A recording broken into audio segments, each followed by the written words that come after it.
겉으로 보이는 이 길에서 휴거가 일어난다는 게 아니라 시온의 대로인 이 좁은 길, 좁은 문을 만든 사람, 이 사람들을 주님이 휴거시켜서 강나산으로 내려오신다는 거예요. 무슨 말인지 이해가 되시죠? 그래서 우리가 요 길을 시온의 대로를 준비해야 되는데, 시온의 대로를 준비하는 길이 뭐라고요? 백성이 올 길을 닦고, 그러니까 교회를 만들라는 거죠. 성전이 연결돼서 한 세사람 만드는 성전을 만들어야 되는데, 요 성전을 어떻게 만드느냐? 62장을 읽고 있잖아요, 그죠?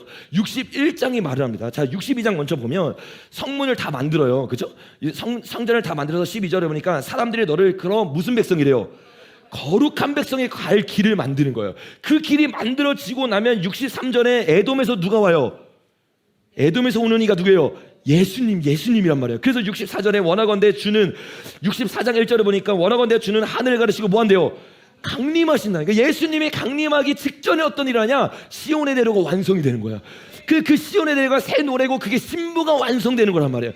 그럼 우리가 해야 되는 일이 뭐냐? 동방의 나라들이 먼저 일어나가서 이 주의 오실 길을 수축해야 되는데 어떻게 수축하냐? 61장 읽어볼게요. 61장 아까 수현 선생님이 예배 시작할 때 나누는데 희년을 선포하는 거죠.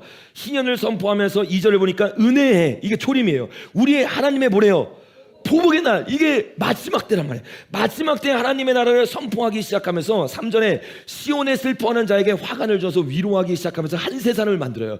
그러면서 우리가 수축해야 되는 게 뭐냐? 수축해서 만들어야 되는 길이 뭐냐? 4절 시작. 그들은 다시 쌓을 것이며 예로부터 무너진 곳을 다시 일으키며 황폐한 성읍 곧 대대에 무너졌던 것을, 자, 하나님이 오실 길을 예비하는 게 뭐냐? 오래 황폐했던 곳을 다시 어떻게 한대요? 쌓는 거예요. 여러분, 우리가 지금 보고 있는 게 동문이에요, 그렇죠?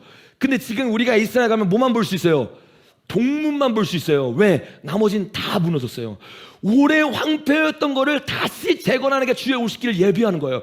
그러면 이 동문과 연결되었던 것들이 뭐냐? 여러분 다 아는 거예요. 첫 번째 어떤 문이에요? 양문이요. 그 다음 어떤 문이에요?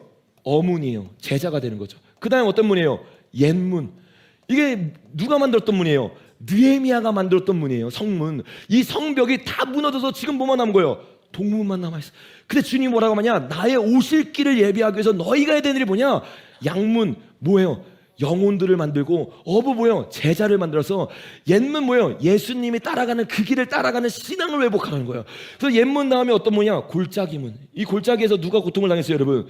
예수님이 골고다 골짜기에서 고난을 당하시고, 분문, 이 분이 똥분자죠. 예수님이 완전히 찌꺼기가 되신 거예요. 그리고 십자가에서 완전히 죽고 난 다음에 그 다음에 어떤 문이에요? 샘문, 예수님의 신부가 십자가에서 태어나고, 수문, 동묵마 수문에서 부흥이 일어났잖아요. 예수님이 깊은 회개를 우리 인도하시고, 마문, 주님의 기병대가 일어나고, 마병이 일어나서 동문으로 들어가고, 마지막에 어떤 문이에요? 한밑간문, 심판의 문이에요. 이게 주님이 우리에게 뭐예요? 무너진 성벽을 다시 세우라라고 말을 하는 거예요. 그러니까 지금 우리가 주님의 오실 길을 예비하기 위해서 9월달에 여기를 가잖아요. 여기 가는 게 중요한 게 아니라 뭐 하고 있어야 되냐? 내 속에 예수님의 음성을 들으며 회복돼야 됩니다. 그리고 회복됨으로 끝나는 게 아니라 이제는 나를 위해서 사는 세상의 어부가 아니라 하나님 나라를 위해서 살아가야 될 거 아니에요. 진짜 제자가 돼서 십자가의 길을 따라가는 자를 되기를 예수님을 축복합니다. 진짜 제자가 되니까 어떻게 해요? 옛적 선한 길을 따라가면서 그 길이 골짜기의 길, 고난을 당하면서 고난을 넘어서 분문, 완전히 죽어지는 길. 내가 완전히 죽어지고 사라지니까 나는 죽고 누가 태어난 거예요? 예수로 말미암아 신부가 되기 시작하는 거예요. 여러분, 이 동쪽의 부르심은 신부의 부르심이에요. 저와 여러분이 새 노래를 부르면서 그냥 노래만 부르라는 말이 아니라 주님이 우리에게 수축하는 길은 뭐냐? 무너졌던 첫사랑을 회복하라는 거예요. 우리만 회복하는 게 아니라 깨어서 이스라엘 사람들을 깨우기 시작하고, 한 세 사람이 일어나서 신부가 일어나고, 그 신부가 숨은 회개하기 시작하고, 회개한 사람들의 에베소 5장 다음에 6장에서 뭐라고 하면 마음은 전신갑주를 입는 거예요. 여러분, 이 전신갑주를 입은 자들이 뭐예요? 스가랴에 보니까 봄빛 때 주님이 마병을 준비한대요, 준비 안 한대요? 준비하고 있는 거예요. 여러분, 이 무너진 성벽을 다시 짓는 자들 되길 예수님의 이름으로 축복합니다.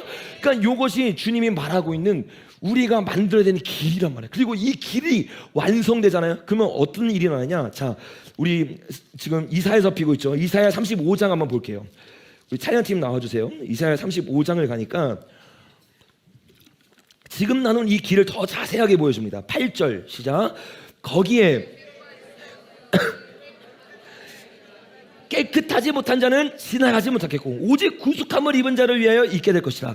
우매한 행위는 그 길로 다니지 못할 것이며 거기에는 사자도 없고 사나운 짐승이 그리로 올라오지 못하겠고 그것을 만나지 못하겠고 오직 구속함을 받은 자만 그리로 행할 것이니라. 아멘. 여러분, 이 성전이 만들어지기 시작할 때 좁은 길이 완성되기 시작해요. 그리고 그 좁은 길은 성경에서 뭐라고 말하냐? 깨끗한 길이고 깨끗하지 못한 자는 들어갈 수가 없는 길이래요. 저와 여러분이 진짜 하나님 나라의 의인이 돼서 이 길을 걷는 자들 되길 예수님을 축복합니다. 그래서 이거를 다 아는 사람은 예수님 말이 이해가 되는 거예요. 좁은 문으로 들어가기 힘써라. 그게 동문이에요. 예수님과 함께 들어가는 동문. 좁은 길이 뭐예요? 감난산에서 이어지는 예수님만 찬양하는 길입니다. 저와 여러분은요, 나를 위해서 살아가는 모든 걸 내려놓고 이 좁은 길을 걸어가는 자들 되길 예수님을 축복합니다. 이 좁은 길로 걸어가는 성전이 완성되잖아요. 그때 일어난 일이 바로 에스겔 40장부터 48장까지입니다. 우리 마지막으로 좀 읽고 기도했으면 좋겠어요. 에스겔을 보면 우리가 나눴던 38장부터 39장까지는 곡가마옥 전쟁의 두 가지를 말해요. 그래서 7년 대환란 전에 일어나는 러시아와 이란의 곡가마옥 전쟁, 그리고 아마겟돈 전쟁으로 일어나는 39장의 곡가마옥 전쟁.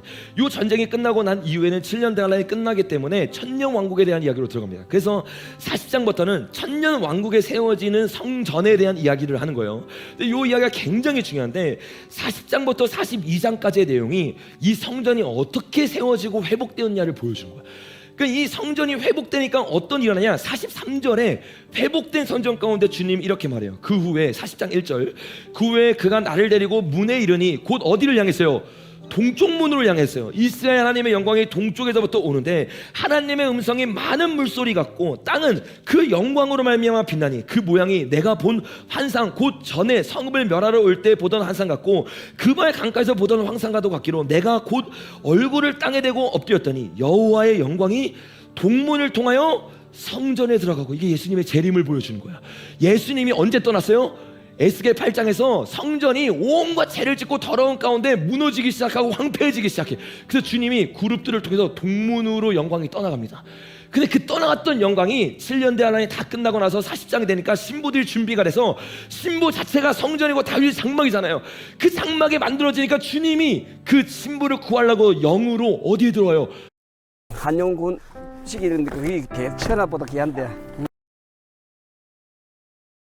들어오는 거야.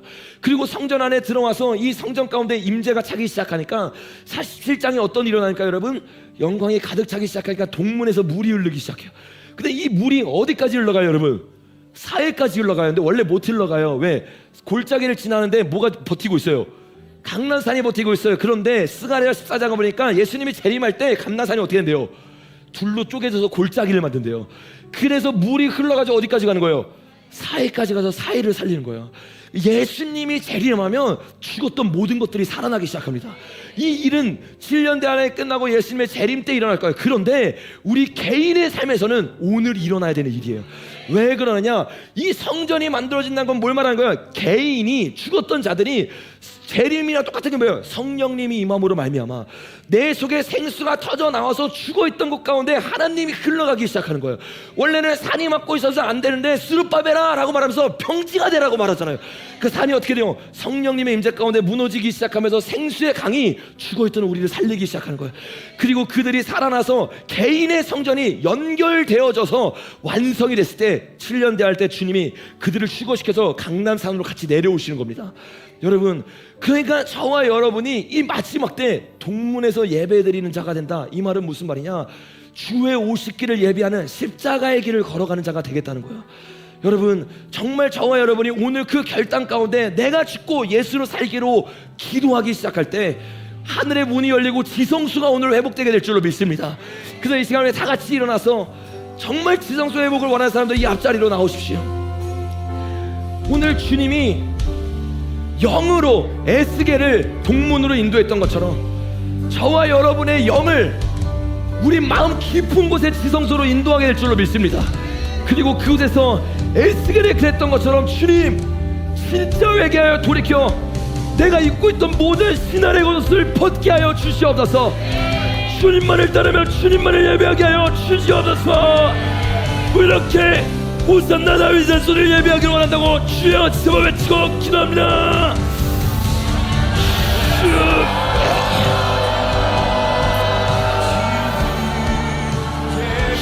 쭉.